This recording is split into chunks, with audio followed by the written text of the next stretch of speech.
Civilized nation on earth would agree that depriving children of food and water is acceptable.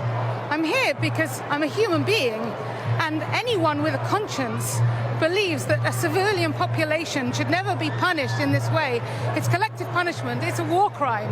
And unless we stop it, unless we get out there and say something, it's going to end up with thousands losing their lives. Can you put into words how you feel about the loss of life on both sides?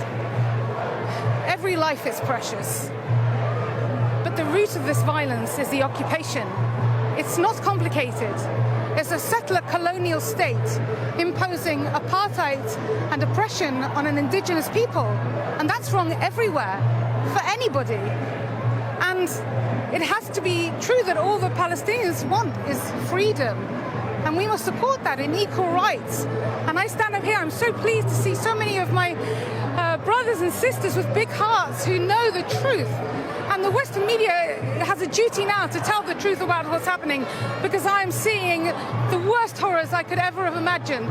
I grew up in the shadow of the Holocaust, and we said never again, and that means never again for anyone. And I beg of anyone, if they have a conscience, get out there and speak and demand your leaders speak. There seem to be, of course, deep divisions on either side, but you've come out today and you were telling me earlier that this is about being a human, a fellow human being. I'm so thrilled to be here among my brothers and sisters who can see the truth, despite all the propaganda and the lies and the bias and the prejudice that we see in the Western media. It has been, quite frankly, an appalling week. What would you like to see the UK government do now? They must demand a ceasefire.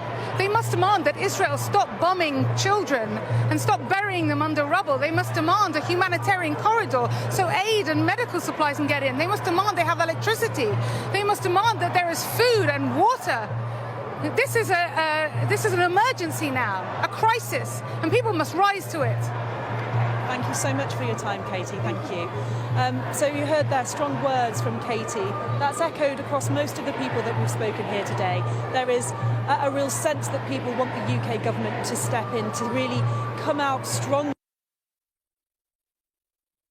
Ceasefire. They want to see humanitarian corridors here, but mostly what they want from the people we've spoken to today is for a peaceful protest. We've heard there, as you were saying before, about the police presence here. They are being very careful with the words that they are choosing. They're talking about being impartial, and it's a tricky balance being able to have a large police presence here, but also strike the balance between protecting the right to protest and freedom of speech, but also with a warning that anyone showing toleration, any kind of terrorism won't be tolerated.